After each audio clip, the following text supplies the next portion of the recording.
Welcome to This Explainer. Today, we're unpacking a really fascinating dialogue that wrestles with one of the most difficult questions you can find in ancient texts, the massive moral gap between biblical conquests and our modern concept of human rights.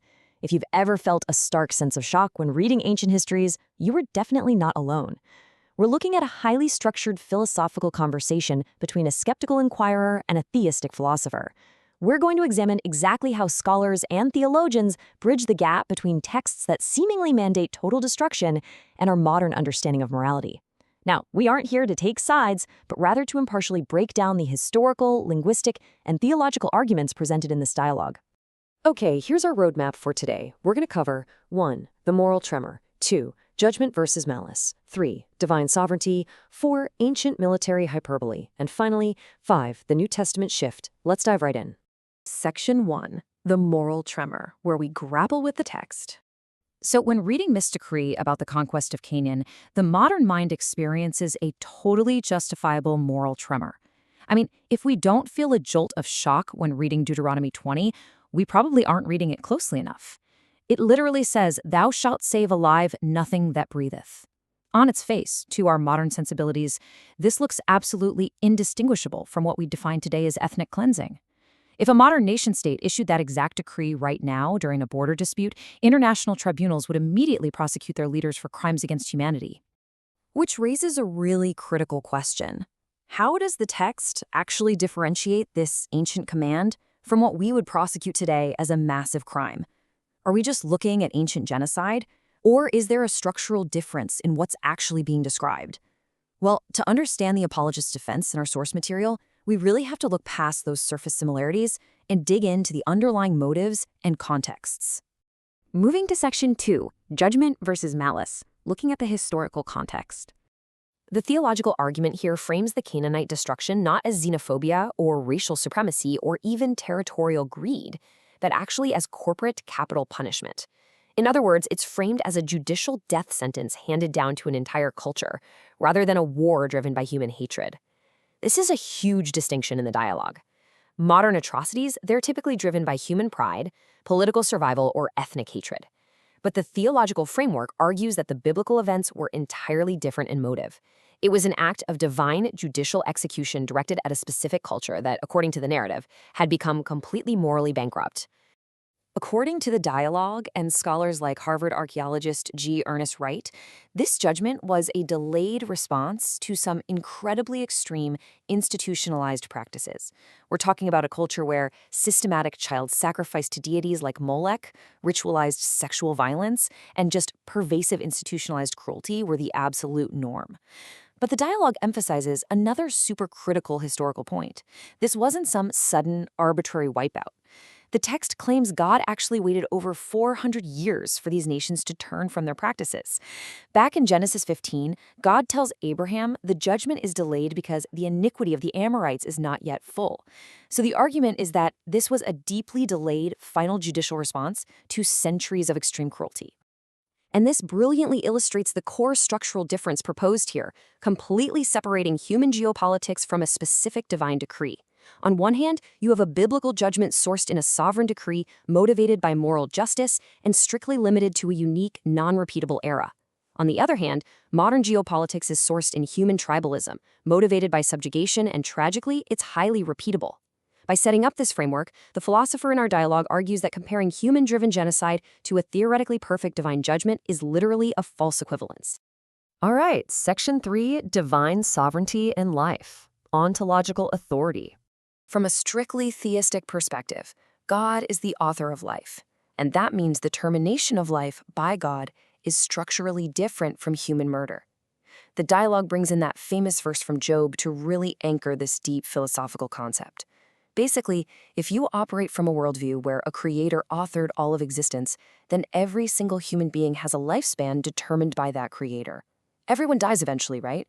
So in this framework, when God decides to terminate a life or many lives, it just cannot be morally equated to a human murdering another human. So the crucial point is that a human lacks the fundamental authority to end a life. That's an authority that theistic philosophy reserves solely for the divine. A human deciding to wipe out a neighboring tribe, that's a massive overstep of bounds, assuming an authority they just don't possess. But God, being the ontological source of life, meaning the very foundation and origin of existence itself, retains the intrinsic right to give and take life as a matter of perfect justice. And that is exactly how the apologist defends the inclusion of noncombatants in these ancient decrees. The authority structure of God versus humanity is fundamentally asymmetrical. Next up, Section 4, Ancient Military Hyperbole and the Linguistic Context. Now, expressions like leave nothing that breathes are argued to be standard military hyperbole for that era, rather than, a literal checklist of casualties. Think of it kind of like modern sports commentary. When we excitedly say, wow, our team completely annihilated them, we don't mean literal physical destruction, right? We just mean a definitive, crushing victory. The research presented by scholars like Dr. Paul Koppen suggests that ancient Near Eastern military reports functioned exactly like that. Utterly destroying a city was just an accepted cultural idiom for completely dismantling its military and political power structure. What's really fascinating here is that the biblical text itself seems to prove this is hyperbole, contrasting the claim of total destruction with the reality of survivors in the very next chapters. Like if you look at Joshua 10, it boldly claims the Israelites utterly destroyed all that breathed. But if you just keep reading into the next few chapters and the book of Judges, the text openly describes Canaanites still living, working, and thriving in those exact same regions. The text isn't contradicting itself out of ignorance. The original ancient audience would have intuitively understood this as hyperbolic language denoting a massive victory, not a literal, exhaustive genocide of every man, woman, and child. Finally, Section 5, the New Testament shift, the grand timeline. So, zooming out to the grand timeline, the dialogue firmly states that physical holy war was bound to a specific unrepeatable era, which then radically shifted with the arrival of the New Testament. Historically, there was an era of waiting that spans centuries, followed by an era of bounded, non-repeatable conquest to preserve a specific lineage, and then a massive epical shift. This brings up the whole problem of divine command theory. Like, if someone today says, God told me to wipe out my neighbors, are we forced to accept it? The philosophical framework here says absolutely not. Why? Because the historical redemptive timeline has fundamentally shifted. Under the Christian canon, Jesus and Paul completely dissolve the mandate for geopolitical holy war. They move the battle entirely into the spiritual realm. Jesus commands his followers in Matthew 5 to love your enemies, bless them that curse you. And Paul writes in Ephesians that the wrestling match is no longer against flesh and blood.